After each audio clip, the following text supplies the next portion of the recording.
All right, so I have to laugh. I'm not sure who first let me watch Robin Hood, Prince of Thieves, with Kevin Costner, but somehow I managed to see this movie. I was in third grade. I had this crush on this boy in school. He was one of our neighbors. We'll call him Bobby, not his real name, obviously. And my best friend, we'll call her Sarah, also not her real name. And what I didn't realize was that Bobby and Sarah had a crush on each other. And but there's a line in the movie Robin Hood, Prince of Thieves of would die for you, right? Between Maid Marian and Robin Hood.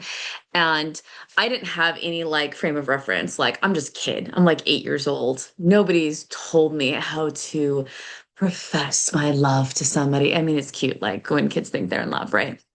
And it's so crazy the things that stick inside of our heads. So we had four barns on our property.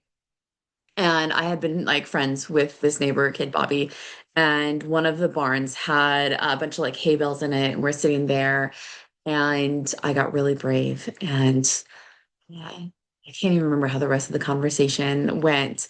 But at some point in the conversation, I told Bobby, I was just like, I would die for you. And understandably, being another 8-year-old kid, he's just like in his brain, he's like, what? Uh, he just didn't even know what to do with that. And so that was the end of that friendship for the most part. I don't know if my parent, if he talked to his parents or if his parents talked about, I don't know what happened there, but it was just really funny. And it was just like seared into my brain of just like high level embarrassment and obviously rejection. And then he ended up talking to my friend Sarah, and they ended up like liking each other or whatever. And I remember so funny how good sight. There was a tire swing at school, and she and I were on either side of like pushing the tire swing really hard, back and forth each other, like calling each other mean names. And I held that grudge for so many years. Oh my God, it's so ridiculous. So ridiculous. The things that we hold on to are formative memories.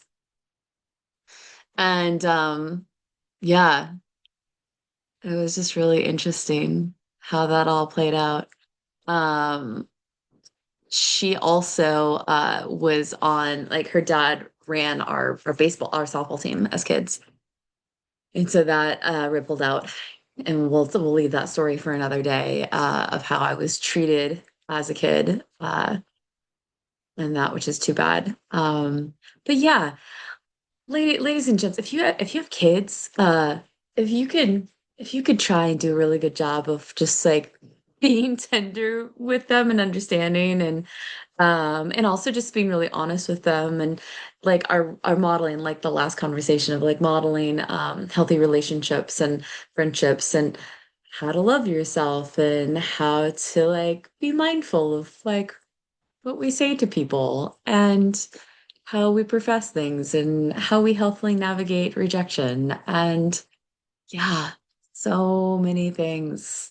So many things. Yeah, we should do that. And this is like when I share these stories, it's like I have great parents.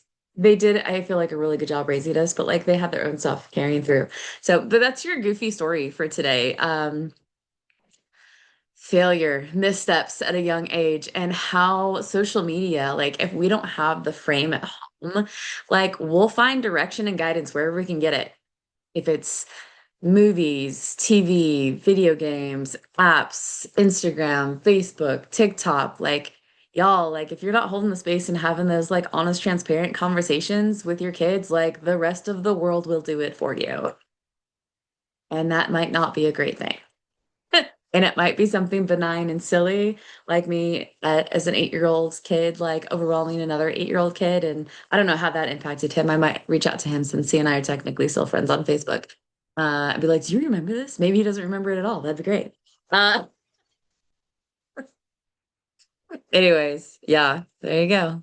Day 7 of 365. It's an interesting journey. Yeah.